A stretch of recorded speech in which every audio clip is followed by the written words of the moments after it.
ओम शांति। भगवत गीता श्लोक क्लास में आज के श्लोक टेस्ट के लिए श्लोक नंबर है 10वें अध्याय का पहला श्लोक, अध्याय 10, श्लोक नंबर फर्स्ट, और दूसरे अध्याय का श्लोक नंबर 59 और 60, अध्याय 2 का श्लोक नंबर 59, 60। और पहला प्रश्न है, विभूति इस शब्द का अर्थ क्या है?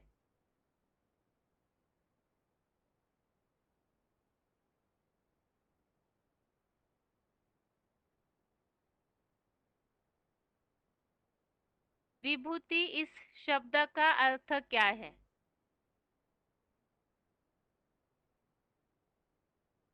फोन अनम्यूट है किसी का?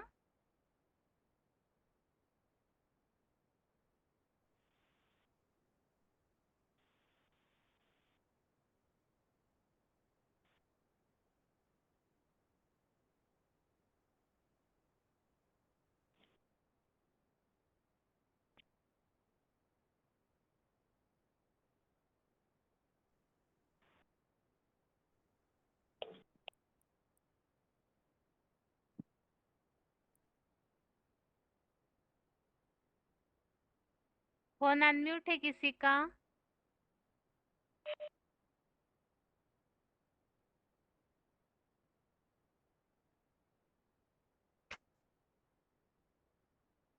ओम शांति। ओम शांति। हाँ जी, 27882। हाँ जी, मधुबन। सूरत मधुबन। हाँ जी, हाँ जी। विभूति अर्थात विशेष रूप से जो जन्म लेने वाला। ठीक है। दूसरा प्रश्न है आपके लिए, अतीन्द्रिय सुख कब महसूस होगा? अतीन्द्रिय सुख तब महसूस होगा जब पूरा नष्टो मोहा बन जाएंगे। माना बाबा ने बताया कि जो अतीन्द्रिय सुख भोगते हैं उनकी इंद्रियों में आकर्षण ही नहीं रहेगा, देखते हुए जैसे नहीं देखेंगे, सुनते हुए जैसे नहीं सुनेगा। और जो भी सुनते हैं इन आंखों से, कानों से, और जो देखते हैं इन आंखों से, देह और देह के पदार्थ, उनमें कोई भी लगाव साबित नहीं होगा, क्योंकि जानते हैं कि सब विनाशी है, अल्पकाल का सुख है। और मतलब फिर जो पुरानी दुनिया है वो खत्म होने वाली है, तो फिर उसको आसक्ति मतलब नहीं होगी उसमें। हाँ, ठीक। ओम ठीक है। शांति। ओम शांति। अगला प्रश्न है,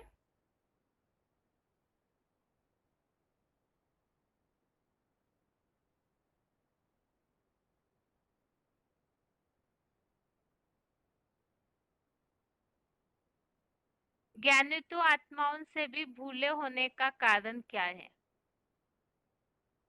ज्ञान में चलते हैं, उसके बावजूद भी भूले होने का कारण क्या है?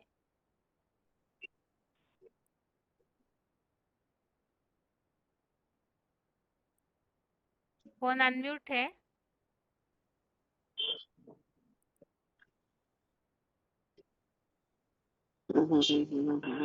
फोन अनम्यूट है।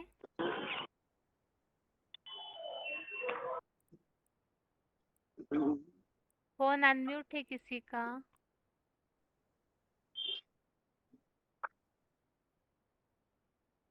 फोन अनम्यूट है किसी का? कोई डायलिंग नंबर से जुड़े हुए हैं उनका फोन अनम्यूट है।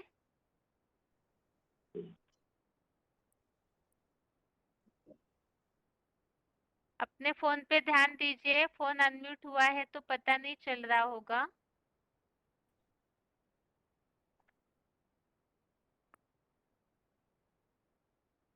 आगे और किसी का फोन अनम्यूट किया है?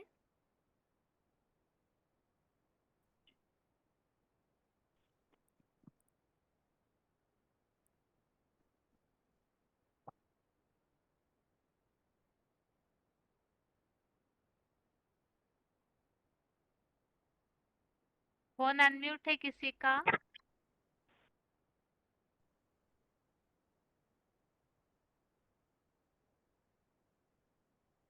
फोन अनम्यूट है, फोन पे ध्यान दीजिए। इस और कार्य आज के दिन ओम शांति। কেউ এত সময় কেন নষ্ট করেন? बंगाली में बात कर रहे कोई, फोन अनम्यूट है, फोन पे ध्यान दीजिए। বাঙালি hello hello hello Om Shanti. ওম শান্তি। रोल नंबर बताइए। 13,702 मधुबन। नारायणपुर। ठीक है, उत्तर बताइए माता जी। फिर से प्रश्न रिपीट करिए ना। प्रश्न ये पूछा है, ज्ञानित आत्माओं से भूले होने का कारण क्या है? ज्ञान तो आत्मा, क्योंकि विषय भोग त्यागी देहधारी पुरुष के भोग, तो विषय हटते नहीं है, किंतु रस लेने वाली आसक्ति नहीं हटती। इसकी आसक्ति भी परमार्थी को देखकर पूरी तरह हट जाती है।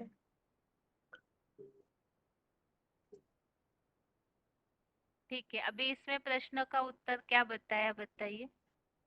हाँ ये तो अपने अर्थ पढ़ा श्लोक का। हाँ, प्रश्न ये पूछा है, जो ज्ञान में चलने वाले आत्माएं हैं ब्राह्मण, उनसे भी गलतियां होने का कारण क्या है? क्योंकि दूसरी दूसरी बातों में आ जाती है। नहीं, यहाँ तो ठीक है ये उत्तर भी, लेकिन यहाँ प्रश्न इस प्रकार से है, इंद्रियों से कोई ना कोई चंचलता वाले कर्म हो जाते हैं। प्रसंग तो यहाँ ये चल रहा है स्थिर बुद्धि का। हाँ, तो इसलिए अपनी इंद्रियों से, जैसे मुरली का पॉइंट कल हमने सुना था कि दिन भर में 10, 20, 50 भूले भी होती है, तो इसका कारण क्या है? इसका कारण है जो सीमत पर ना चलने शायद सीमत पर चलते चलते कुछ ना कुछ भूल हो जाती है। ठीक है माता जी। ओम शांति। मैं एक श्लोक बताऊं? हाँ बताइए। अच्छा, विषय विनिवर्तन्ते निरहस्यो देहिन रसवर्ज्य रसमपि अस्य परम दृष्ट्वा विवर्तन्ते विवर्तते। इसका माने बोलो क्या? मीनिंग बोलो। हाँ जी बताइए। अच्छा, विषय भोग का त्यागी देहधारी पुरुष के भोग, तो विषय तो हारते नहीं है, किंतु रस लेने की पूर्व अनुभूतियां वाली मानसिक आसक्ति नहीं हटती। अर्थात इस राजयोगी की तो आसक्ति भी कलातीत अतीन्द्रिय सुख के परमार्थों को देखकर पूरी ही हट जाती है। ठीक है माता जी। श्लोक का उच्चारण एक बार आप सुनिएगा, थोड़ा सा कहीं कहीं गलत हुआ है। ठीक है। अच्छा, ठीक है। ठीक ओम है। शांति। ओम शांति। अगला प्रश्न, प्रश्न सेम यही है, क्योंकि इस प्रश्न का उत्तर मिला नहीं है। ब्राह्मण उनसे भी भूले होने का कारण क्या है? यहाँ प्रश्न इस संदर्भ में है, भूले बहुत अलग अलग प्रकार की है। जैसे 9वें अध्याय में हम गलतियां इस बात के लिए समझी है हमने, जैसे कोई कन्वर्ट हो जाते हैं, अनेकों का ज्ञान सुनते हैं, वे भिचारी बनते हैं, ये भी एक भूल है। लेकिन यहाँ दूसरे अध्याय में जो प्रसंग चल रहा है, ये अपनी इंद्रियों से संबंधित है, अर्थात जैसे विकारी बन जाते हैं, विकारों संबंधित कोई ना कोई गलतियां होना, इस प्रसंग में यहाँ बात चल रही है। तो इसके लिए तो हमने कल ही पॉइंट भी समझे थे, 10, 20, 50 भूले होने का कारण क्या है, और इसके लिए ही श्लोक भी बताइए कि किस कारण से भूले होती है। फोन अनम्यूट है किसी का? काल यततो ह्यपि कौन्तेय पुरुषस्य विपस्थितः इंद्रियाणि ओम प्रमादीनि शांति माता जी, श्लोक पढ़ रहे हैं, ओम बताइए। शांति। Roll number 813। तानि सर्वाणि संयम्य युक्त आसीत् मत्परः। नहीं ये नहीं। यततो ह्यपि कौन्तेय पुरुषस्य विपश्चितः इंद्रियाणि प्रमादीनि हरन्ति प्रसभं मनः।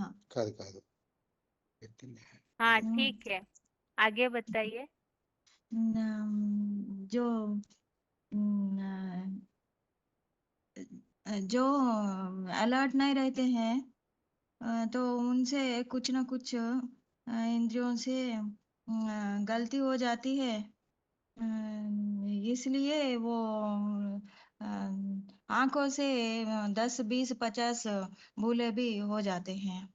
तो जो बुद्धिमान नर होता है वो मन को भी कंट्रोल कर सकता है। कल इस प्रसंग में हमने एक पॉइंट समझा था माता जी, VCD का वार्तालाप का पॉइंट, यदि आपने सुना होगा तो। नहीं सॉरी बहन जी। अच्छा नाइस। ठीक है, इस श्लोक का अर्थ बताइए माता जी। इस श्लोक का हे अर्जुन, आसक्ति के वजह से प्रमादानुसार इंद्रियों को आपने अभी जो श्लोक पढ़ा उसका अर्थ बताइए। जी इंद्रियों से आपने अभी के कौन से नंबर का श्लोक पढ़ा? अभी 60 नंबर का श्लोक हाँ पढ़ा है। ठीक है, उसका अर्थ बताइए। हे अर्जुन, आसक्ति के कारण और इंद्रियों को इंद्रियों को कंट्रोल करने के लिए कितना भी वो प्रयत्न करता है, वो आसक्ति न ही जाने के कारण वो मन को इंद्रियों के ऊपर वो खींच कर इंद्रिया जो है मन को खींच कर ले जाते हैं। इसलिए अनेक गलतियां करते रहते हैं। ठीक है माता जी, जी। ओम शांति। ओम शांति। अभी अगला प्रश्न है, इसी प्रसंग में जो हमने पॉइंट सुना था वार्तालाप का, वो पॉइंट यदि किसी ने ठीक से सुना है तो वो लोग वो पॉइंट बताइए, जिसमें इस श्लोक संबंधित ही बात है कि किस तरह से ज्ञानी आत्माओं से भूले होने का, ब्राह्मणों से भी भूले होने का कारण मूल क्या है। श्लोक में जो वाक्य आया हुआ है वो भी बताइए, और जो पॉइंट हमने सुना था वो भी बताइए। कौन अनम्यूट है किसी का?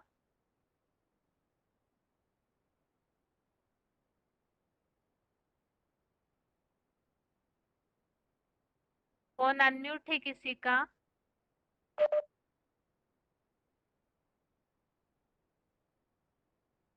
हेलो। ओम शांति। ओम शांति दीदी। रोल 2 का नंबर? 60वां का। हाँ 2510 मधुबन। डोंबिवली। हाँ जी।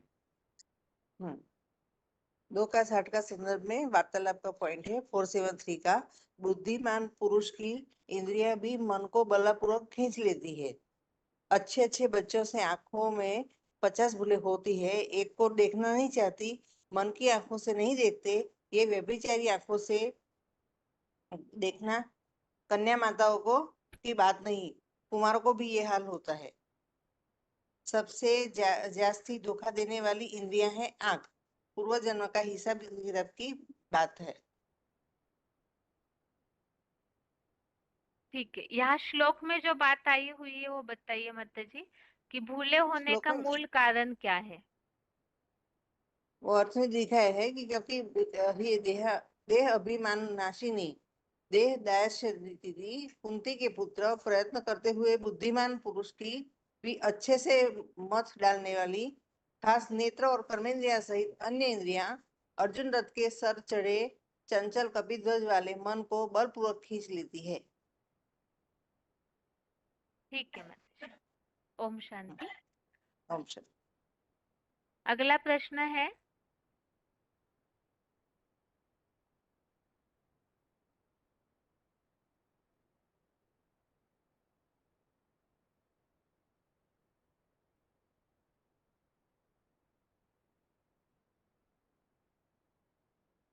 राजयोगियों में और हठ योगियों में क्या अंतर है? राज योगी और हठ योगी, इन दोनों में क्या अंतर है?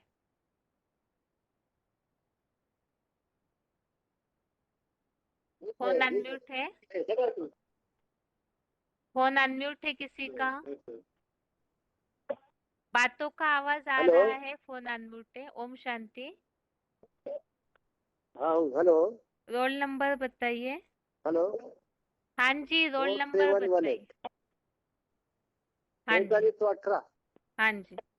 ये प्रश्न लिया गया है किसी अध्याय 6वां श्लोक कर्मेंद्रियाणि संयम्य मन से स्मरण। जैसे सन्यासी जो लोग होते हैं वो घर घाट का तो त्याग कर देते हैं लेकिन मन बुद्धि से विषय विकारों का भोग नहीं छोड़ते हैं।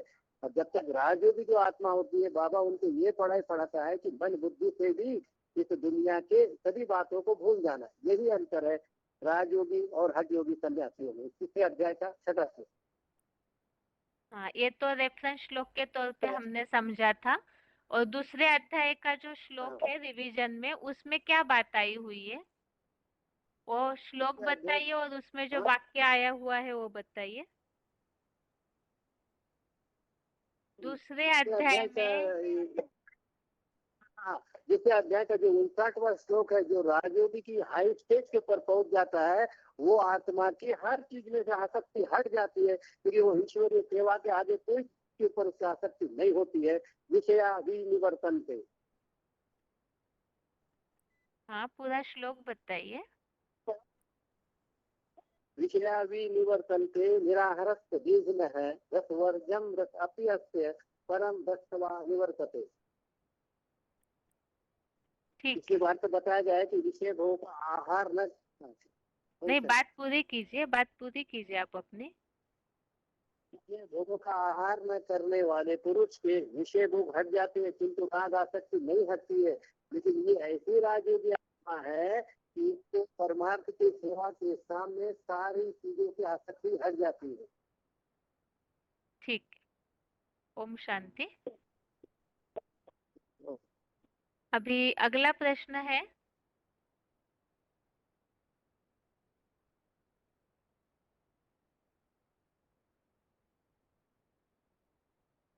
सबसे श्रेष्ठ ज्ञान कौन सा है और किस तरह से?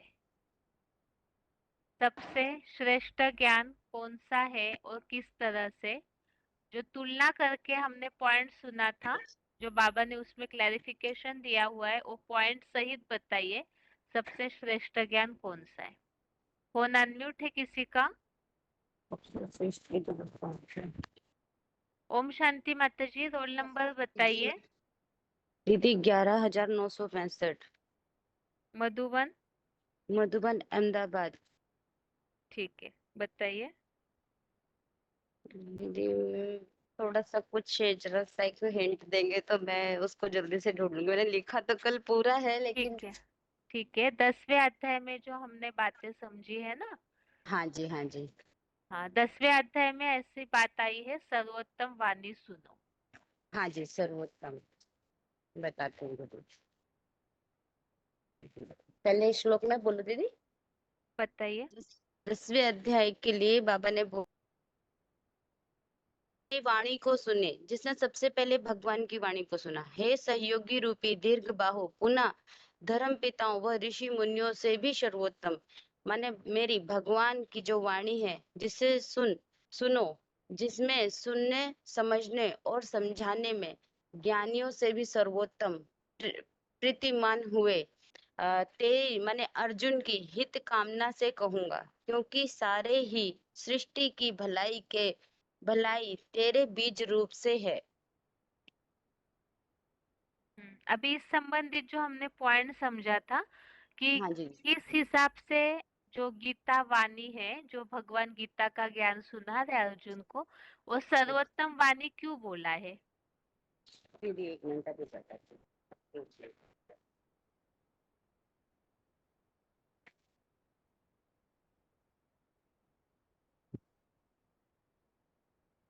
सर्वोत्तम वाणी इसके लिए बोला है। इसका पॉइंट बताऊं दीदी हाँ पूरा? जी, हाँ जी। बाबा ने बोला है अष्ट देवों से अंत तक भगवान के सहयोगी होते हुए महाबाहु अर्थात भगवान की भुजाएं बड़ी लंबी लंबी होती हैं। लंबी अर्थात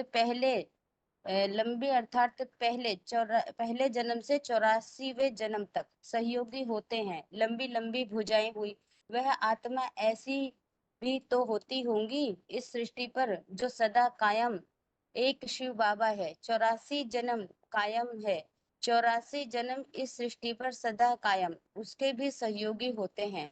आदि से अंत तक जो सहयोगी होते हैं वह भगवान सहयोगी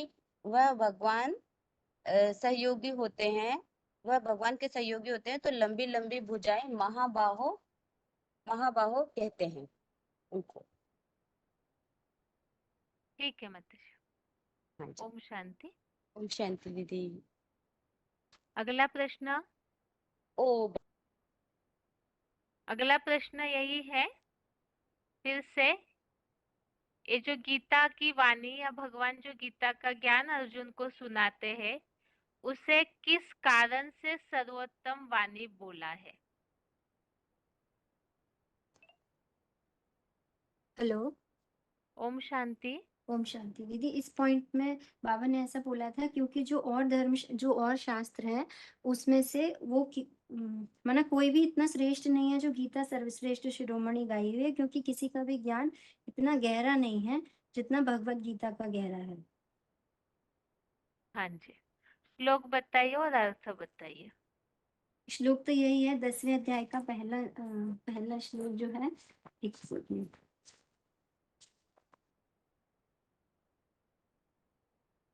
भूय एव महाबाहो शृणु मे परमं वचः यत् ते अहं प्रीयमाणाय वक्ष्यामि हित काम्यया। हे दीर्घबाहु, और भी मेरी सर्वोत्तम वाणी सुनो, जिसे मैं सुनने में प्रीतिमान हुए तेरे लिए हित की कामना से कहूंगा। माना जो ज्ञान है वो अर्जुन को ही क्यों दिया गया है, ये इसमें बताया गया है। हाँ जी, ठीक। ओके। ओम शांति। अगला प्रश्न है, अर्जुन को ही गीता ज्ञान सबसे पहले क्यों दिया? इस श्लोक में क्लैरिफिकेशन वाले अर्थ में उसका कारण बताया हुआ है। भावार्थ में अर्जुन को ही सबसे पहले गीता ज्ञान, या भगवान अर्जुन का ही पहले कल्याण क्यों करना चाहते हैं, उसका कारण क्या है? इस संबंधित हमने जो पॉइंट सुना है वो पॉइंट बताइए और उस आधार से इसका कारण भी बताइए। फोन अनम्यूट है किसी का?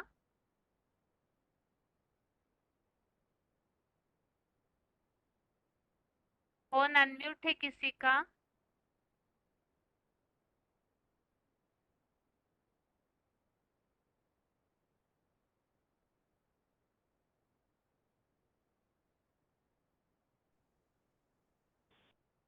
हेलो। ओम शांति। हेलो। ओम ओम शांति। शांति। Roll number? 23676। हाँ जी। हाँ माता जी, बताइए उत्तर।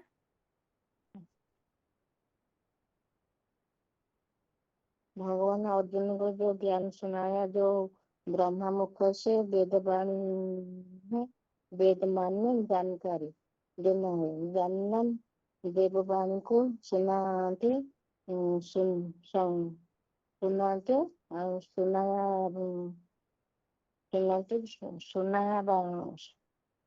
सुनाता वाले है। सुनाया किंतु समझाना के लिए नहीं नहीं पढ़ नहीं देव को ही पढ़ाते हैं। सुनाया गलती हो गया।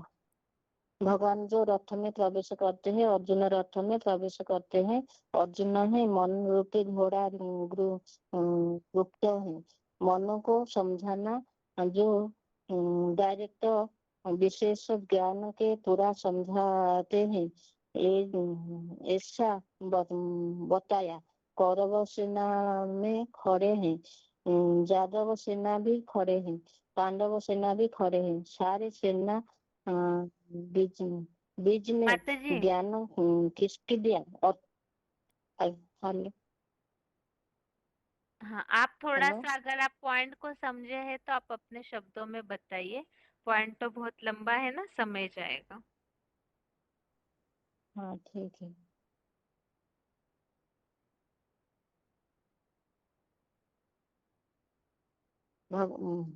भगवान जो ज्ञान दिया है अर्जुन को दिया है और कोई नहीं दिया। अर्जुन और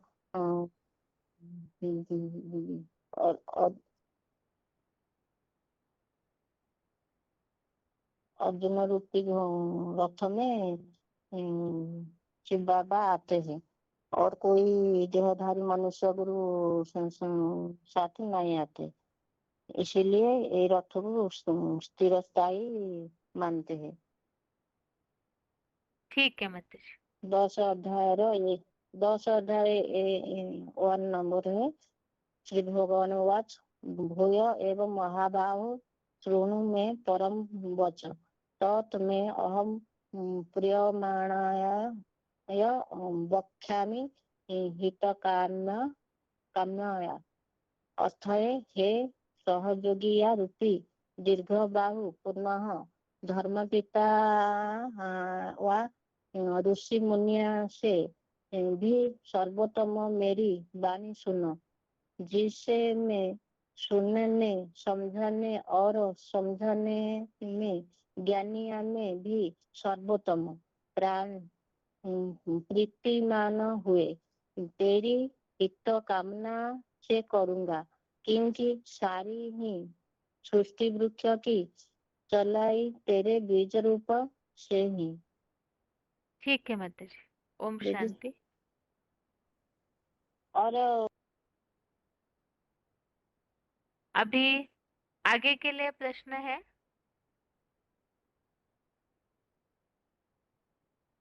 प्रश्न फिर से वही है, भगवान ने अर्जुन को ही ज्ञान क्यों सुनाया? ओम शांति। ओम शांति। Roll number 14579 Jalgaon Madhuban. हाँ जी।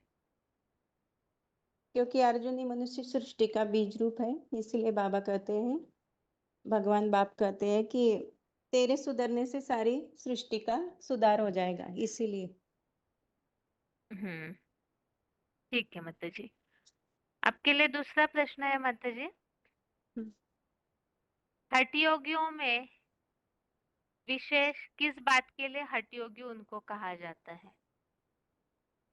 क्योंकि वो अपनी माना इंद्रियों को तो हठ पूर्वक रोक लेते हैं, लेकिन बाबा कहते हैं मन से तो नहीं रोक सकते हैं ना, इसीलिए उन्हें हठ योगी कहा है।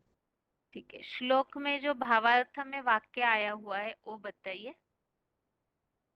श्लोक के भावार्थ में बाबा ने ये बोला, विषय भोगों का आहार न करने वाले पुरुष के विषय भोग हट जाते हैं, किंतु राग आसक्ति नहीं हटती, जबकि इस योगी की आसक्ति भी परमार्थ को देखकर हट जाती है। माना राग माना प्रेम, उस इंद्रिय से सुख से जो हमें सुख मिला है वो उससे ही बार बार मन में याद आता ही रहता है, इसीलिए उसकी माना भगवान बाप कहते हैं कि उसकी शक्ति तो क्षीण ही होती है ना, तो कहाँ से उसने माना योग किया, कहाँ से उसने अपने इंद्रियों को कंट्रोल माने किया है। कंट्रोल नहीं कर सका। मन से तो उसको शक्ति क्षीण ही हो रही है ना। ठीक है माता जी। ओम शांति। ओम शांति। अभी अगला प्रश्न है,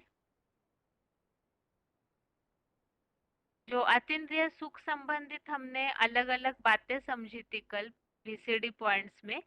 अतीन्द्रिय सुख कब महसूस होगा, इस संबंधित बहुत सारी बातें हमने समझी थी, तो एक दो पॉइंट तो हुए हैं, जो पॉइंट्स बाकी है वो पॉइंट बताइए। अतीन्द्रिय सुख की महसूसता कब होगी? फोन अनम्यूट है किसी का? ओम शांति। ओम शांति। रोल नंबर मैंने 28429। हाँ जी। मधुबन मधुबन नारेंद्रपुर।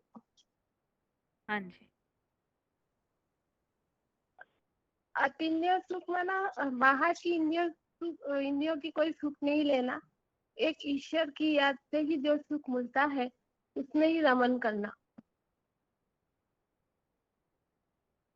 हाँ, अतीन्द्रिय सुख की तो परिभाषा और हुई, लेकिन वो कब महसूस होगा? इंद्रियों की सुख भोग नहीं करना और भगवान की याद से जो काम करेंगे,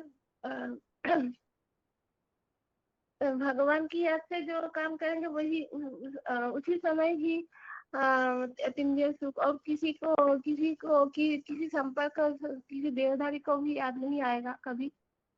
हाँ, आंखें देखते हुए भी नहीं देखेंगे, कान सुनते हुए भी नहीं सुनेंगे, सुख नहीं भोगेंगे, इसको ही अतीन्द्रिय, तभी अतीन्द्रिय सुख भोगेंगे हम। ठीक है, श्लोक बताइए।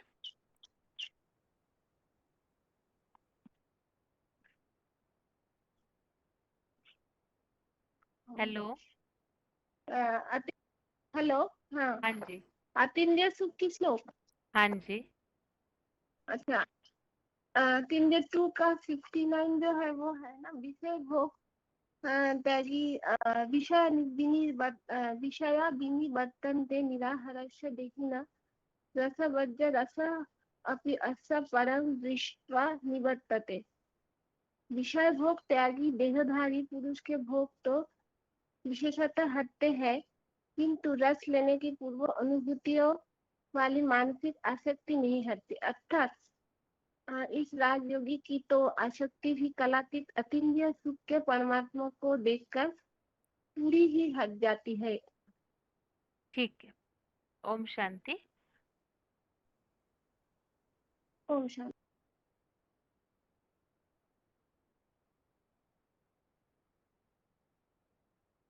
एक पॉइंट में इस बात का कारण बताया था बाबा ने कि अभी अतीन्द्रिय सुख क्यों नहीं महसूस हो रहा है। अभी के समय में पुरुषार्थियों को जैसे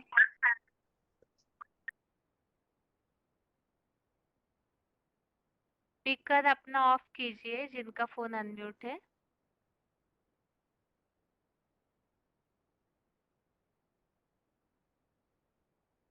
फोन अनम्यूट है किसी का?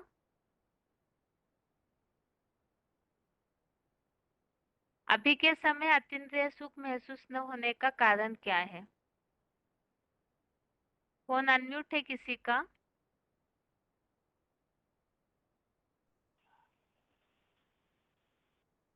हेलो। ओम शांति। ओम शांति बहन। Roll number 5494। हाँ माता जी, उत्तर बताइए।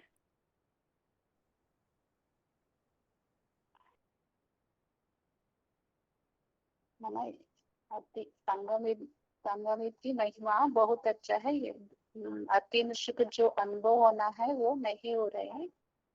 एक बार अनुभव होगा तो लड्डू पेड़ा खाने का बनाने का इच्छा नहीं होता है, देखने का भी इच्छा नहीं होता है।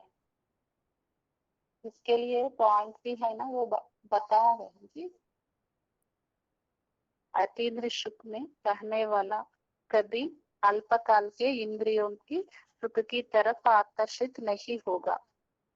जैसे कोई शौकर रास्ते चलते हुए कोई चीज पर आकर्षित नहीं होगा, क्योंकि वह संपन्न है, भरपूर है।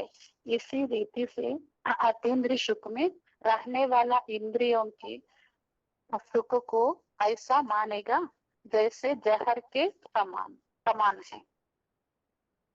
इंद्रियों का सुख को तो जहर की तरफ आकर्षित होते हैं क्या? ऐसे इंद्रिय के सुख से सदा परे रहेंगे, मेहनत नहीं करना पड़ेगी, लेकिन नॉलेजफुल होने के कारण उसके समान वह तुच्छ दिखाई देगा। अगर चलते चलते इंद्रियों की सुख तरफ आकर्षित होते, इसके सिद्ध है कि अतीन्द्रिय सुख की अनुभूति में कोई कमी है। माना विनाश मतलब दुनिया विनाश होने वाले है करके मन में अच्छे से समझने से कुछ भी देखना नहीं चाहते हैं, खाने का इच्छा भी नहीं होती है, तभी अतीन्द्र ऋषि को अनुभव होती है। पहले नष्टोमोहा बनने के लिए बाबा बोला। ठीक है माताजी। ओम शांति। ठीक है। ओम शांति। अभी अगला प्रश्न है, अव्यक्त वाणियों में इस तरह पॉइंट आते हैं कई बार। कई ऐसे पुरुषार्थी है जो ऐसे कहते हैं कि हम चाहते तो नहीं है, लेकिन फिर भी हमसे भूल हो जाती है, पता ही नहीं चलता है। तो जो अव्यक्त वाणियों में बाप दादा ने बोला है, तो इस प्रसंग में ऐसा कोई श्लोक बताइए जो पुरुषार्थियों के लिए लागू होता है कि चाहते तो नहीं है, लेकिन अनजाने में ही भूले हो जाती है पुरुषार्थ करते करते, तो उसका कारण क्या है? श्लोक बताइए इस प्रसंग में लागू होने वाला। फोन अनम्यूट है किसी का?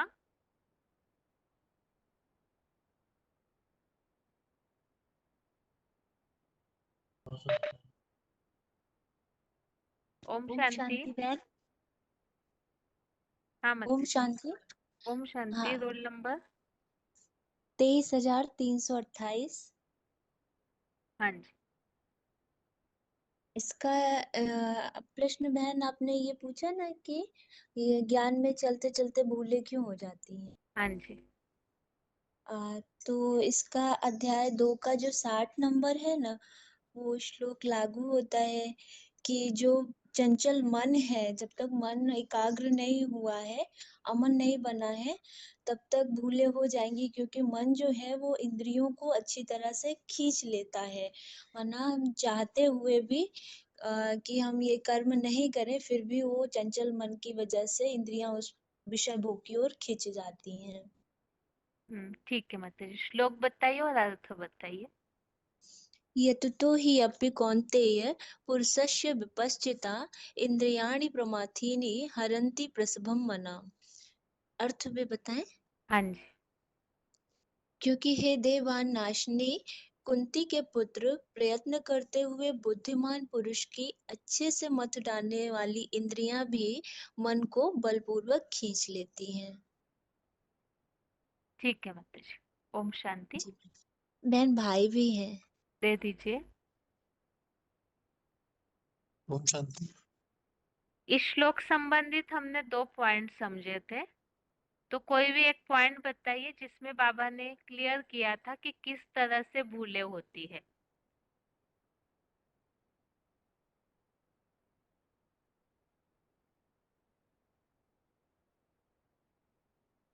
हेलो। हेलो। हाँ जी। आपके लिए प्रश्न ये पूछा इसी श्लोक संबंधित जो हमने पॉइंट सुने थे ना GCD के, हम्म। तो उसमें से कोई भी एक पॉइंट बताइए जिसमें बाबा ने स्पष्ट किया था कि भूले होने का कारण क्या है। आपने एक पॉइंट बताया है कि जो हर आत्मा होती है उसमें स्वभाव संस्कार से बंधी हुई होती हैं। तो जब भी वो अ, उस मतलब उसमें आती हैं तो अपने आप वो कर्म ना चाहते हुए भी कर देती हैं। हाँ, अपनी जो प्रकृति बाबा से ने उसमें कुछ बंधी हुई किसी है। ने वार्तालाप में ऐसे पूछा था ना, आंखों से क्यों भूले होती है, जो बाबा ने बोला है दृष्टि की 10, 20, 50 भूले भी हो जाती है। अगर आपने पॉइंट सुना है तो जिसको बाबा ने क्लियर किया था बहुत अच्छे से कि किस कारण भूले होती है, आंखें धोखा क्यों देती है, इसका क्लैरिफिकेशन बाबा ने दिया था उस पॉइंट में। या तो एक अव्यक्त वाणी का पॉइंट भी सुना था हमने कि अभी स्वराज्य अधिकारी क्यों महसूस नहीं कर रहे हैं। वो नहीं सुना था मैंने एक्चुअली मैम। अच्छा ठीक है। आप दूसरे प्रश्न का उत्तर दीजिए।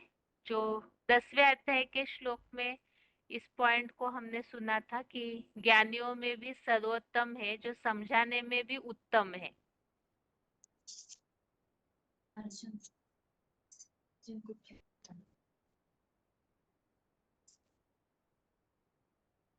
ठीक है, श्लोक बताइए।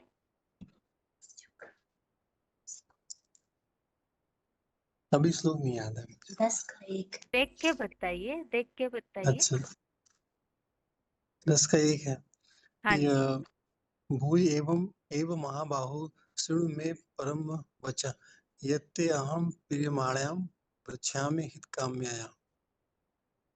अर्थ? कि हे दीर्घ बाहु पुनः भी सर्वोत्तम मेरी वाणी सुनो, जिससे मैं सुनने समझने और समझाने में ज्ञानियों में भी सर्वोत्तम प्रीतिमान हुए तेरी हित कामना से कहूंगा। हाँ जी। तो इसमें अगर आपको अर्थ समझ में आया है तो बताइए, भगवान ने अर्जुन को ही ज्ञान क्यों बताया पहले पहले? क्योंकि वो जो है ना समझ उसकी जो बाप कहते हैं ना कि जो मुझे को याद करता है यानी जो मुझसे प्रीति करता है, ठीक है, तो वही सुनने समझने में सक्षम होता है, इसलिए अर्जुन को ज्ञान सुनाया। ठीक है, रोल नंबर बताइए। 24,510। ठीक, ओम शांति। अभी आगे के लिए प्रश्न है, जो इस संबंधित पॉइंट हमने समझा था, सुनने समझने और समझाने में ज्ञानियों में भी सर्वोत्तम। तो किस तरह से अर्जुन वाली आत्मा मुकर्रर तनधारी समझने समझाने में भी सर्वोत्तम है, तो उसे बाबा ने स्पष्ट किया था, वो पॉइंट बताइए। हाँ जी, ओम शांति दीदी। ओम शांति। रोल नंबर 10089 हाँ जी। और मधुबन विजय विहार। हाँ जी, पॉइंट बताइए। आप ये प्रश्न बताना है ना कि पहले 10वें चैप्टर में जो हमने पॉइंट सुने थे कि समझने समझाने वाली आत्मा मना। हाँ जी। हाँ। हाँ जी। एक तो ये पॉइंट बताया था बाबा ने कि पुराने सुनने समझने में सुनने और समझने में भी ज्ञानियों में भी सर्वोत्तम वीसीडी नंबर 2634 में बताया था। भगवान जिस रथ में प्रवेश करते हैं, या रथ जो है वो किसका रथ है? अर्जुन का रथ है। तो मन रूपी घोड़ा है ना अर्जुन, तो वो ज्ञान को समझने वाली आत्मा जो डायरेक्ट शिव से ज्ञान को पूरा समझती है। ज्ञान तो जब सुनाया, कौरवों की सेना भी मौजूद थी, यादवों की सेना भी थी और पांडवों की सेना भी खड़ी थी। जब ज्ञान सुनाया, किसको सुनाया? तो बोला एक अर्जुन को सुनाया। जैसे बाबा मुरली में कहते हैं, मैं तुम बच्चों को सुनाता हूँ, ये बीच में सुन लेता है। ये बात किसके लिए बोली? ब्रह्मा के लिए बोली। तो यह तो सुन लेता है, तो सुनाया किसको जाता है? जो काम पूरा कर ले वे। और अ, जो है वो बच्चा बुद्धि बात को समझता ही नहीं है। ब्रह्मा वाली आत्मा तो काम क्या पूरा करेगा?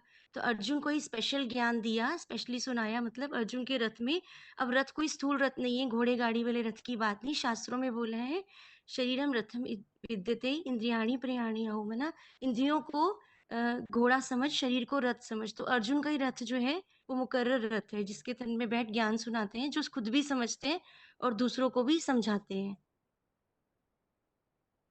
ठीक है, यही पॉइंट था दीदी। या हाँ हाँ ठीक है। ये भी दूसरा प्रश्न ये। व्यासत प्रसादात वाला पॉइंट एक बताया था बाबा ने कि व्यास की प्रसन्नता से, मना प्रसाद से ज्ञान विस्तार को पाया, गीता ज्ञान, जिसमें सभी वेदों शास्त्रों का ज्ञान आ जाता है। तो किसने लिखा और किसने सुनाया? तो बताया दाढ़ी मूछ वाले व्यास, मना जो मनुष्य रूपी सृष्टि रूपी वृक्ष का जो बीज है, ऊंचते ऊंच है, उसको सुनाया और बाद में लिखा गया। तो कवि, और बताया कि जो वाणी है, कवि और रवि, बाबा ने बताया कि वो कवि तो बाद में रहा ही नहीं, क्योंकि मनुष्य तो सब जन्म मरण के चक्र में आते हैं। तो उस वेद वाणी का सही इंटरप्रिटेशन तो, व्याख्या कौन दे सकेगा? जो उसको समझ सकेगा, या जिसने उसको लिखा है। तो 500 करोड़ मनुष्य आत्माओं में तो कोई भी ऐसा नहीं है जो उस ज्ञान को मतलब समझाए सके। तो स्वयं ज्ञान सूर्य भगवान ही आकर उस ज्ञान को सुनाते हैं, उस पुराने ते पुराने कवि में प्रवेश करके। ठीक है। दूसरा प्रश्न यह है कि ये जो भूलो वाला श्लोक, अभी 2-3 बार इस संबंधित प्रश्न पूछा था, तो ये श्लोक किस प्रसंग में आप बाहर की दुनिया वालों को समझा सकते हैं?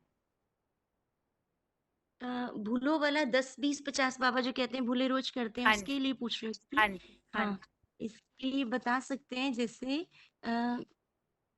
जैसे बाबा भी कहते हैं कि ये हमारी आंखें जो है व्यभिचारी बन जाती है, 10 20 50 भूले करते हैं, मना चाहते तो है सुधरना लेकिन सुधर नहीं पाते हैं। अनेकों की तरफ दृष्टि जाती है, अनेकों को देखने में रस चला जाता है। मन की आंखों से तो देखते ही बाबा ने कहा, तन की आंखें भी देखते तो ललचाएमान हो जाते कि हम बार बार देखें, कहाँ फंस गए, मना ऐसे ही यही मिल जाती। मना बाबा ने कहा ये बात सब पे लागू होती है, सिर्फ कुमारियों की और कन्याओं माताओं की बात नहीं है, ये बात कुमार और अदर कुमारों पे भी लागू होती है कि आंखों से 10 20 50 भूले करते हैं। तो कैसे लागू कर सकते हैं? मना जब हमें ज्ञान मिल जाता है, हमें पहचान हो गई बाप की, तो जैसे बाबा कहते हैं एक अव्यभिचारी याद, मना एक शिव बाबा दूसरा ना कोई। अगर मना बाप को ही याद करेंगे और अपन को आत्मा समझ के, 2 पॉइंट इसके साथ बाबा ने बताए थे मूल इस श्लोक के, कि स्वराज्य का तिलक, मतलब अभी आत्मा के ऊपर इंद्रियों का राज्य हो रहा है ना, इंद्रियों का हमारे ऊपर ज्यादा कंट्रोल है, इंद्रियां प्रबल हैं, इंद्रियाणी पर्यानिया हो गीता में बताया भी, तो आंखें रोक नहीं पाते हैं, वे बेचारी बन जाते हैं, चाहते नहीं है, जिनको हम नहीं देखना चाहते बार बार उनकी याद आती है। बाबा ने कहा 1 सेकंड भी देख लिया तो वो 1 सेकंड में ही ऐसा लगाव लग जाएगा और पूर्व जन्म का हिसाब कुछ ऐसा आएगा जो हमें बार बार याद आती रहेगी। हम चाहते नहीं है याद आए, तो बार बार याद आएगी। तो उसके लिए यही है कि ज्ञान की परत प्रकाष्ठा होगी बुद्धि में। और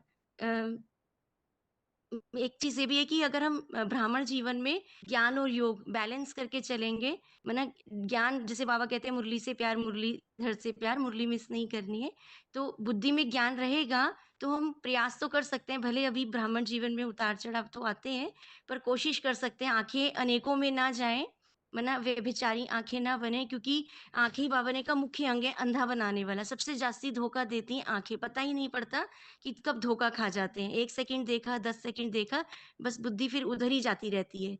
तो ज्यादा जन्मों का हिसाब होगा तो बाबा ने कहा बार बार कितनी भी मेहनत करेंगे याद आएगा, पर परंतु प्रयास नहीं छोड़ना है, कोशिश करते रहने की स्व का राज्य। तो उसके लिए सॉल्यूशन बाबा ने बताया था, आत्मा का राज्य तभी पा सकेंगे जब आत्मा चाहे तो इंद्रियों से काम लेवे और ना चाहे तो ना लेवे। तो जितना आत्मिक स्थिति का अभ्यास करेंगे, इंद्रियां हमारी आत्मा के कंट्रोल में रहे, ना कि आत्मा के ऊपर इंद्रियां बलवान हो जाएं। मतलब इंद्रियां प्रबल हैं लेकिन फिर भी बाबा ने बोला कि आंखें हाँ धोखा देती हैं, क्योंकि इंद्रियों की वश हो जाते हैं। अभी आत्मा का राज्य नहीं है, तुमको स्वराज्य का तिलक मिलना है, अभी मिला नहीं। हाँ ठीक। ओम शांति। अच्छा। अभी सभी का हाथ नीचे किया जा रहा है और अगला प्रश्न, जैसे कि पहले ही बताया था, 9वें अध्याय के टोटल श्लोकों संबंधित प्रश्न होगा। तो 7 या 8 मिनट का समय है। इसमें विशेष बात है, आप सभी पहले अपना किताब जरूर खोल के रखिए, क्योंकि ऐसे होता है प्रश्न पूछने के बाद कई बार सब किताब खोलने लग जाते हैं तो उतना समय जाता है। और सबसे पहले तो आप सभी किताब खोल के रखिए।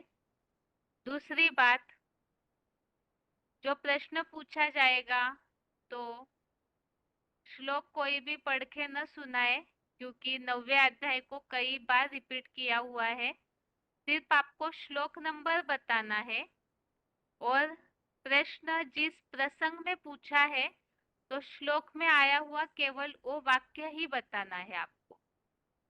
आप यदि ज्यादा क्लैरिफिकेशन देंगे तो पूरा अध्याय रिवाइज नहीं हो पाएगा।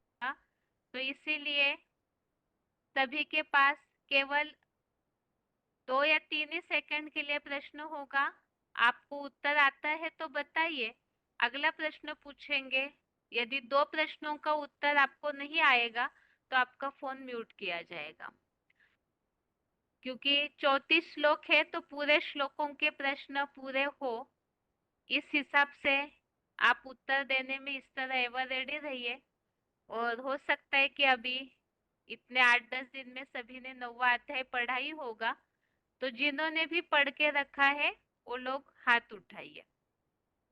9वां अध्याय जिन्होंने भी पढ़ा हुआ है पूरा तो हाथ उठाइए।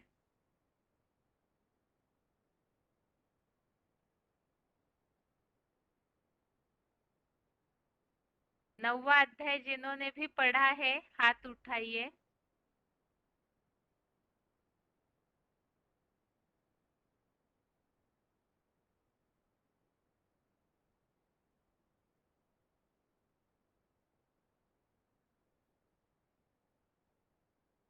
सभी ने ये बात समझी ही है। श्लोक कोई भी नहीं बताएंगे, केवल श्लोक में जो प्रसंग आया हुआ है सिर्फ आपको वो वाक्य बताना होगा। और अभी प्रश्नों की शुरुआत। सबसे पहला प्रश्न है,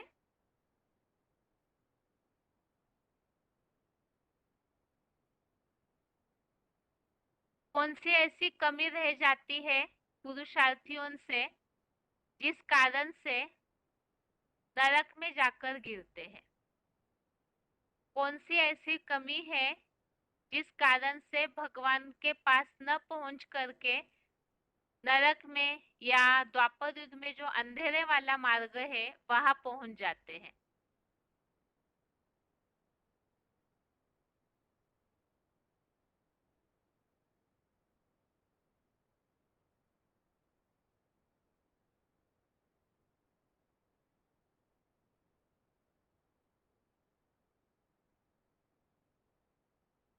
फोन अनम्यूट है किसी का? हेलो। ओम शांति। ओम शांति। Roll number? 27764। हाँ जी। इसके लिए है ना 9 का 11 है।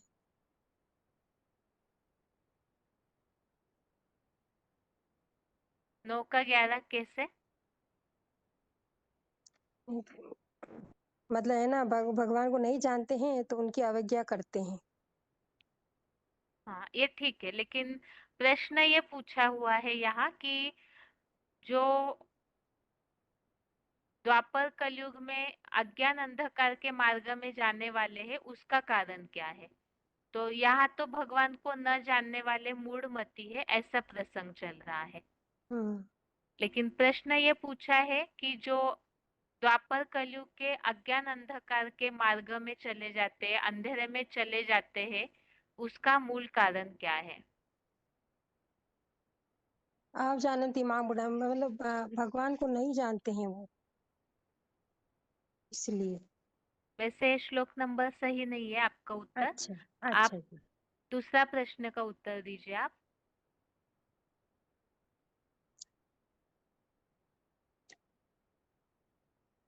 भगवान के अध्यक्षता में ये सृष्टि परिवर्तित होती है।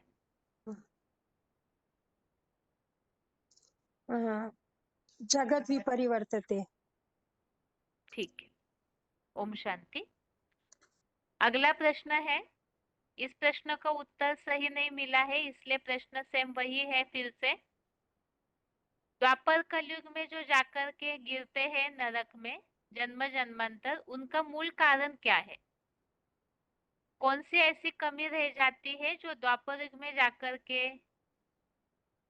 जन्म लेते हैं या ऐसे अज्ञान अंधकार के मार्ग में जाते हैं, राक्षसों में जन्म लेते हैं, तो इसका कारण क्या बताया है?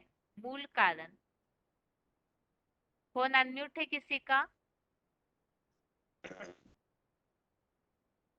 ओम शांति। रोल नंबर बताइए। ओम शांति। Roll number? 8133। मधुबन। सतना। हाँ जी, श्लोक नंबर बताइए। श्लोक नंबर 24 में बताया गया है कि जो मुझ साधारण आदम तनधारी शिव बाबा को वास्तविक रूप से नहीं पहचान पाते, अतः द्वापर से द्वैतवादी इस्लामी बौद्धि आदि विधर्मियों में वो पतित हो जाते हैं यानी कि वो निशिकुरी में जाकर के वो जन्म लेते हैं। ठीक है, ये श्लोक भी सही है। इसके अलावा और कोई श्लोक है? ये नंबर भी ठीक है, उसके अलावा और कोई श्लोक नंबर है? पाते हैं ये 25 में भी तो है। 25 में भी है कि जो देवों के भक्त देवताओं को पाते हैं, कहते हैं कि पितरों नहीं, को यहाँ प्रसंग अलग है, यहाँ भक्तों की बात है। जी इसमें हाँ ये दूसरा तो अभी हम नहीं देख पाए हैं। ठीक है, ओम शांति। ओम अगला शांति। प्रश्न, ये प्रश्न ऐसे ही रहेगा। जिन्हें उत्तर आता है, अगर आपका फोन अनम्यूट होता है तो आप जरूर बताइए। देख करके रखिए श्लोक। द्वापर कलयुग में अज्ञान अंधकार के मार्ग में जाने का कारण। श्लोक में से ही शब्द प्रश्न में बताया जा रहा है ताकि हिंट मिले। तब तक के लिए अगला प्रश्न है, जो जन्म जन्मांतर अधीन होते हैं उसका मूल कारण क्या है?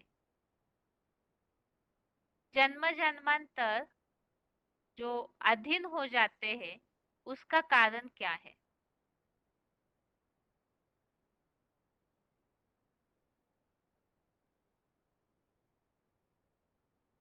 फोन अनम्यूट है किसी का?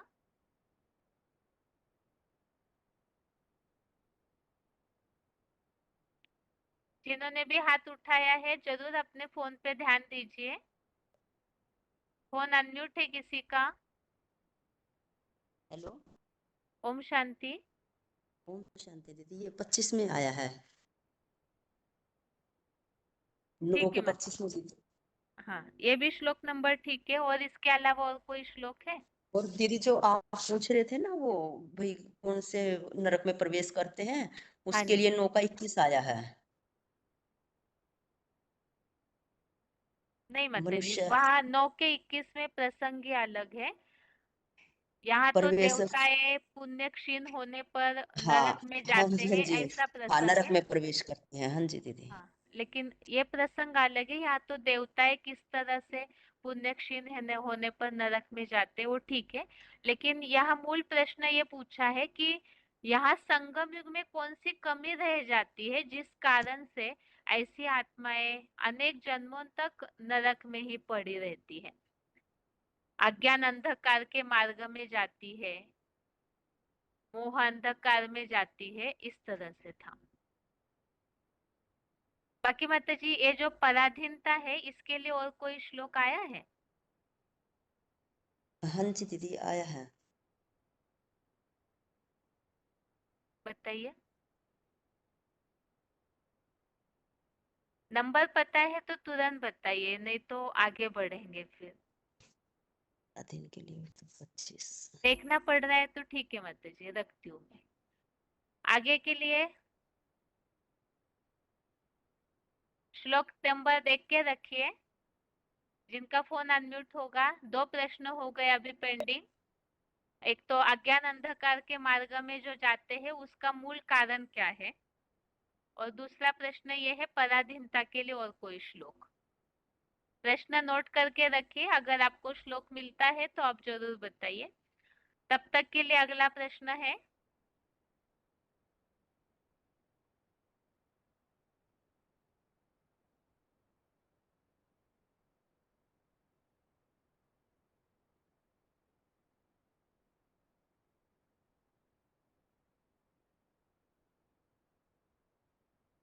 जो कर्मेंद्रियों की सेवा करते हैं, कर्मना सेवा, तो उनमें क्या कमी रह जाती है? कर्मना सेवा को ज्यादा प्रेफरेंस जो देते हैं उनका निशानी उनकी बताई हुई है, और उनका जो रिजल्ट है वो भी बताया हुआ है। ओम शांति। ओम शांति। Roll number 19289 Jalgaon Madhuban. हाँ जी। इसका 9वें अध्याय का 24वां श्लोक है। और जो पराधीन का पूछा ना आपने, वो है 9वें अध्याय का 28वां। और वो प्रश्न पूछा था पहले, कौन द्वापर युग से नरक में जाते हैं, उसका है 9वें अध्याय का 3रा श्लोक। ठीक है, सारे श्लोक सही है आपके। एक बार फिर से रिपीट कीजिए आप अपना उत्तर। जो 2500 वर्ष के लिए आज नरक में नहीं जाते बताए। हैं उसके हाँ। लिए है 9वें अध्याय का 3रा श्लोक। और जो पराधीन के लिए बताया ना, उसके लिए 28वां श्लोक है। और अभी जो प्रश्न पूछा उसके लिए कर्मेंद्रियों की 24वां भागदौड़। श्लोक है। ठीक है, ओम शांति। 24वां। हाँ ठीक है। ओम शांति। इस उत्तर को थोड़ा सा स्पष्ट करते हैं। 9वें अध्याय का जो तीसरा श्लोक है, ये इस बात में ये प्रश्न पूछा हुआ था, जो अज्ञान अंधकार में जाते हैं, मोह अंधकार में जाते हैं, तो इस श्लोक में ही ये शब्द आया हुआ है, कृष्ण गति वाले अज्ञान युक्त मोह अंधकार में जो 2500 वर्ष के नरक लोक में लौट जाते हैं। तो उसका कारण क्या है? कारण पूछा था मूल कि ऐसे अंधकार में जाने का कारण क्या है? तो उसका कारण है जो सच्ची गीता वर्णित धर्म में अश्रद्धालु, गीता ज्ञान पर जो अश्रद्धालु होते हैं, तो ऐसे ही अज्ञान अंधकार में द्वापर कलयुगी नरक में जन्म लेते हैं। और जो अभी कर्मेंद्रियों की भागदौड़ के यज्ञ से भी ऐसा प्रसंग आया था, जिसमें ये बात बताई है कि ऐसे जो कर्मेंद्रियों की भागदौड़ के यज्ञ सेवी है, एक बात तो बताई कि वो अर्ध देव है, अधूरे ब्राह्मण सो अधूरे देवता है। और दूसरी बात बताई थी उनकी कि वो भगवान के वास्तविक स्वरूप को न पहचानने के कारण पतित हो जाते हैं। तो ये 24वें श्लोक संबंधित प्रश्न था। और अभी अगला प्रश्न ये है, भगवान के अलावा अगर और किसी किसी की उपासना करते हैं तो उनका रिजल्ट क्या होगा? भगवान के अलावा अगर और किसी किसी के यहाँ संगम युग में ही प्रभावित होते हैं तो उनका रिजल्ट क्या होगा?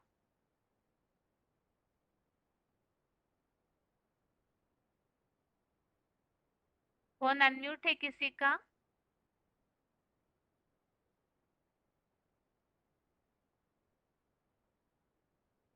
फोन अनम्यूट है किसी का?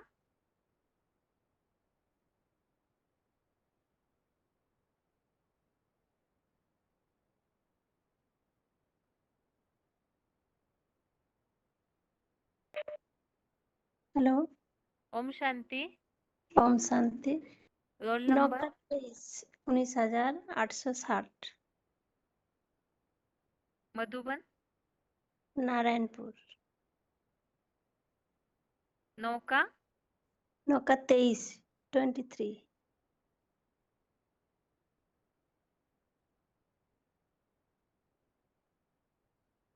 ठीक है ये भी, लेकिन और भी है जो इसमें बहुत सारी कैटेगरीज बताई हुई है, अलग अलग भक्तों के प्रकार बताया हुआ श्लोक। इसमें ब्रह्मा विष्णु और लक्ष्मी नारायण आदि देवताओं के भक्त श्रद्धा से भरकर यज्ञ सेवा करते हैं। वे समझ गए, ये श्लोक का भाव समझ गए, लेकिन यहाँ प्रसंग ये है कि जिसमें अलग अलग कैटेगरी के भक्तों का वर्णन जिसमें बताया है। अच्छा, वो 9 का 25 होगा, पितृभक्तों देवताओं के हाँ जी, भक्तों। ठीक है। ओम शांति। ओम शांति। अभी अगला प्रश्न ये है, मुक्ति पाने के लिए रास्ता क्या बताया है श्लोकों में? मुक्ति पाने के लिए रास्ता बताया हुआ है श्लोक में। 2 श्लोक है इस प्रसंग में लागू होने वाले, मुक्त होने के लिए रास्ता।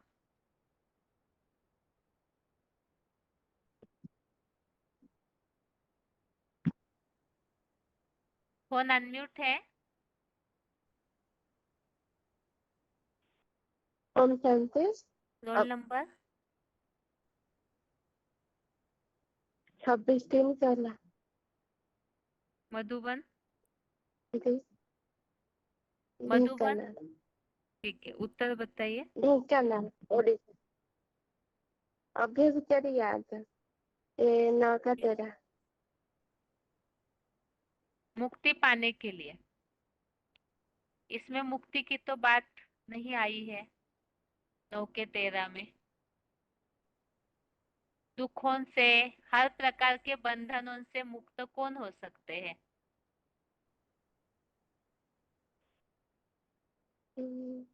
अच्छा, अभी नहीं देख रहे थे। स्टार्ट। राजाई प्राप्त करने के लिए क्या तरीका है? राजाई प्राप्त करने के लिए कौन सा मंत्र है? मन्मना भापा श्लोक नंबर मध्यांत भापा श्लोक नंबर नौका नौका चौथी थी। ठीक है। ओम शांति। अगला प्रश्न, इस प्रश्न का उत्तर नहीं हुआ। मुक्ति पाने के लिए क्या रास्ता बताया है श्लोक में?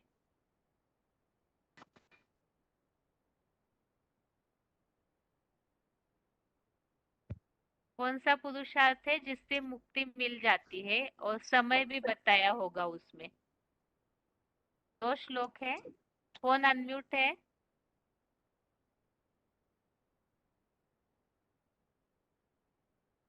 फोन अनम्यूट है, फोन पे ध्यान दीजिए अपने।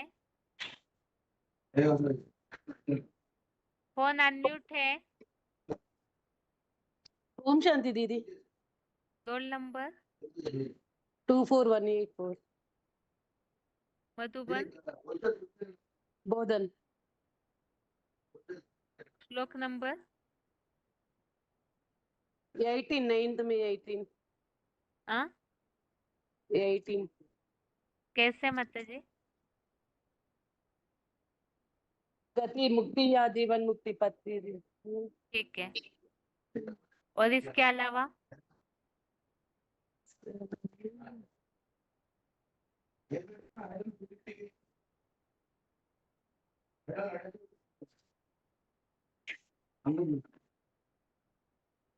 ठीक है माता जी, याद नहीं आ रहा है अब तो। ओम शांति। आगे के लिए प्रश्न सेम यही है। समय भी बताया हुआ है और मुक्ति पाने के लिए रास्ता भी बताया है, पुरुषार्थ बताया हुआ है। फोन अनम्यूट है किसी का?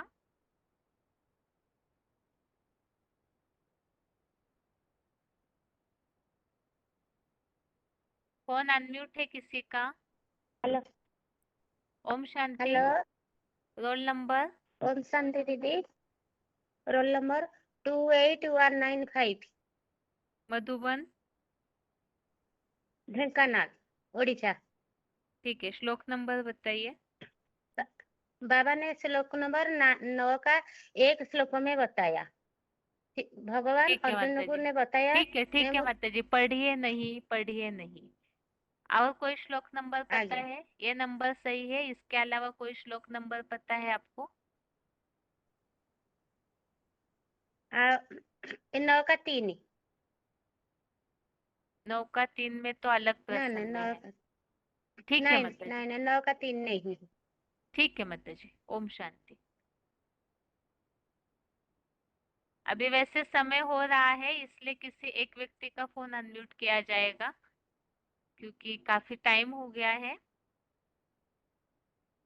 इस प्रश्न का उत्तर अगर आता है तो जिनका फोन अनम्यूट होगा बताइए, अन्यथा श्लोक नंबर बता देंगे। फोन अनम्यूट है किसी का? ओम शांति बहन। ओम शांति। 9 का 28 नंबर। उसमें क्या बात आई है माता जी, बताइए। इसमें यही दिया है ना कि शुभ और अशुभ फल वाले कर्मों के बंधन से स्वर्ग में आधा कल्प के लिए मुक्त हो जाएगा।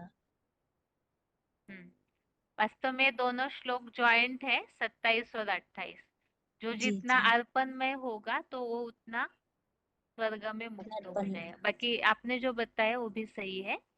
ठीक है माता जी। ओम शांति। बहन एक चीज, हाँ जी। एक प्रश्न था, अभी पूछ सकते हैं क्या? हाँ बताइए। इसमें जो 9 का अध्याय 9 का 1 नंबर श्लोक है ना, हाँ उसमें जी। लिखा है दैवी गुणों में दोष ना देखने वाले। हाँ जी। तो ये लाइन नहीं समझ में आई थी। दैवी गुणों में तो कोई दोष नहीं देखता, दैवी गुण तो अच्छे माने जाते हैं। हाँ, यह वास्तव में ये है कि जो देवता कैटेगरी की आत्माएं होती है ना, तो उनमें जी कोई भी प्रकार का दोष न देखना।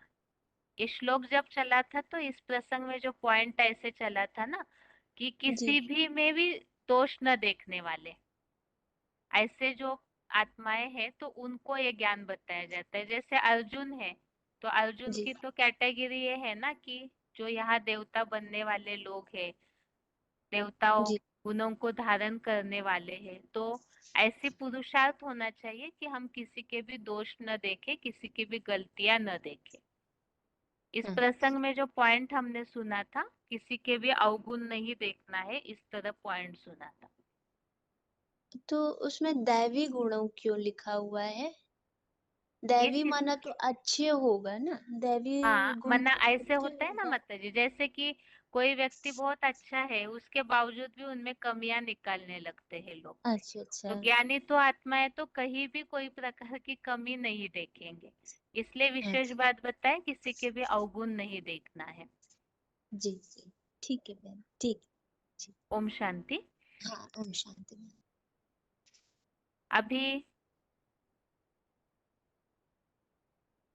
अभी तो आगे बढ़ना है, क्योंकि दूसरा अध्याय भी पूरा होने जा रहा है, इसीलिए 9वां अध्याय आज के क्लास में यहाँ ही स्टॉप करेंगे, ताकि अगले क्लास से दूसरे अध्याय का सार देखना है।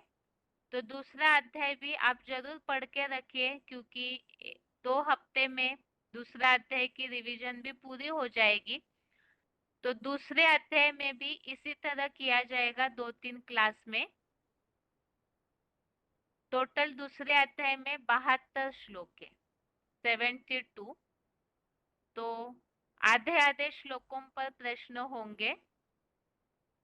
शुरुआत में 36 श्लोक और उसके अगले क्लास में 36। तो 3 क्लास होंगे जिसमें दूसरे अध्याय के 36 श्लोकों संबंधित इसी तरह से प्रश्न होंगे, और अगले क्लास में फिर 2-3 क्लास में 36 श्लोक अगले। तो तब तक के लिए आप जरूर पढ़ते रहिए, ताकि इतना बार बार अगर श्लोकों के अर्थ पढ़ेंगे तो प्रश्न पूछते ही, क्योंकि प्रश्न में श्लोक के भावार्थ में से ही शब्द लिए जाते हैं, ताकि प्रश्न में हिंट मिल जाए। और ये इस तरह से इसलिए हम करते हैं, ताकि उसी बहाने वो अध्याय पूरा बार बार पढ़ के हो जाए, रिवीजन भी हो जाए, और साथ में ही हमें शॉर्ट में वो श्लोक भी बुद्धि में रहे। तो इसीलिए ही आप जरूर सभी पढ़ के रखिए। कुछ ऐसे होता है कि ज्यादातर ये देखने में आता है, जिनके हाथ हमेशा प्रश्नों के लिए उठते हैं उन्हीं के रहते हैं। ये तो अच्छा ही है कि सभी का उमंग उत्साह रहे। बाकी जो ऐसे भी कोई है, अगर वो नहीं प्रश्नों के उत्तर दे रहे हैं, तो पढ़ करके जरूर प्रयास कीजिए उत्तर देने का। अभी आज के क्लास के प्रश्नों के उत्तर देखते हैं। 3 ही श्लोक है, समय भी ज्यादा हो गया है, इसीलिए शॉर्ट में उन प्रश्नों को देखते हैं। सबसे पहले 10वें अध्याय का पहला श्लोक है, अध्याय 10 का श्लोक फर्स्ट। इसमें यह प्रश्न पूछा था, भगवान ने अर्जुन को ही ज्ञान क्यों सुनाया? तो उसका कारण सुनने, समझने और समझाने में ज्ञानियों में भी सर्वोत्तम प्रीतिमान हुए। तो ये अर्जुन की विशेषता बताई है। और दूसरी बात, अर्जुन को ही क्यों ज्ञान सुनाया? तो उसका कारण बताया हुआ है, सारे सृष्टि वृक्ष की भलाई तेरे बीज रूप से है। तो इस कारण अर्जुन को ही भगवान ने पहले पहले ये गीता का ज्ञान दिया। दूसरा प्रश्न ये था, गीता शास्त्र जो है वो सबसे सर्वोत्तम क्यों है और किससे तुलना की हुई है? जो पॉइंट इस प्रसंग में हमने समझा था, उसमें बाबा ने ये बात बताई कि धर्म पिताओं व ऋषि मुनियों से भी सर्वोत्तम मेरी वाणी सुनो, ऐसे श्लोक के भावार्थ में है।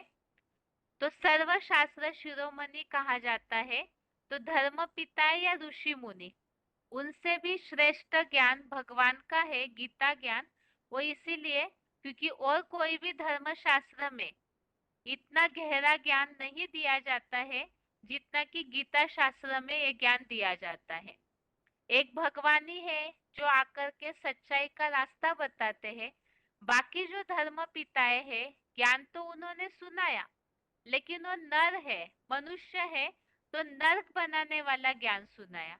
और गीता ज्ञान ऐसा गहरा है जिसके द्वारा ये सृष्टि परिवर्तित हो जाती है, तो इसीलिए ही ये सर्वोत्तम ज्ञान है। और अभी दूसरे अध्याय के संबंधित प्रश्न, श्लोक नंबर 59, 59। ये श्लोक है जिसमें ये प्रश्न पहले पूछा था, राजयोगी और हठ योगी इनमें क्या अंतर है? तो वो यही अंतर है कि जो हठ योगी है, जो इस प्रसंग में हमने तीसरे अध्याय का 6वां श्लोक समझा था, अध्याय 3 का श्लोक 6, इसमें ये जो बात आई हुई है कि कर्मेंद्रियों को रोक लेते हैं और इंद्रिय के भोगों को मन से याद करता है, वो मिथ्याचारी है। और इस 59 नंबर श्लोक में यह बात आई, विषय भोग त्यागी देहधारी पुरुष के भोग तो हट जाते हैं। अर्थात जैसे कि सन्यासियों को उदाहरण दिया था बाबा ने, भले ही घर बार छोड़ दिया, सब कुछ त्याग दिया, लेकिन मन में वो जो मानसिक अनुभूति है, इंद्रियों का जो सुख लिया है, वो आसक्ति नहीं हटती है, जो सुख लिया है, जो अनुभूति की हुई है। तो इसीलिए वो हठयोग हो गया। जबरियन इंद्रियों को तो कंट्रोल किया, लेकिन मन बार बार उस सुख की तरफ भागता है। और राजयोगियों की विशेषता क्या है? वो राजयोगियों की आसक्ति अतीन्द्रिय सुख के परमार्थ को देखकर पूरी हट जाती है। ये श्लोक विशेषतः इस प्रसंग में बताया जा सकता है, जैसे कि बाहर की दुनिया में कईयों को ये रहता है कि आप लोगों ने तो सब कुछ छोड़ा है, या तो ज्ञान में चलने के बाद सब छोड़ना पड़ता है, तो उन्हें इस बेहद के संन्यास की परिभाषा बताई जा सकती है। ऐसे तो भगवान ने गृहस्थी में रहने वाले अर्जुन को ज्ञान दिया है, तो ये वैराग आने का कारण क्या है? सब कुछ हम गृहस्थ में रहते हुए भी दुनियावी जो भी आदतें हैं अज्ञानियों की, उस तरह ज्ञान में चलने वाले आचरण नहीं करते, फिर भी परसेंटेजली अंतर तो जरूर होता है, भले पूरी धारणा न भी की हो। तो इसका मूल कारण है, ज्ञान जब बुद्धि में बैठता है तो याद से जो सुख शांति की अनुभूति होती है, उसे देख करके वो अनुभूति या वो जो इंद्रियों के सुख है, उससे आसक्ति हट जाती है। और इस प्रसंग में जो अतीन्द्रिय सुख के पॉइंट्स हमने सुने थे, जिसमें ये बात, प्रश्न ये पूछा था, अतीन्द्रिय सुख कब महसूस होगा? जिसके लिए मुरलियों में जो बाबा ने बताया है, जब इंद्रियों के सुखों का रस लेने से वैराग्य आएगा, तब अतीन्द्रिय सुख मिलेगा।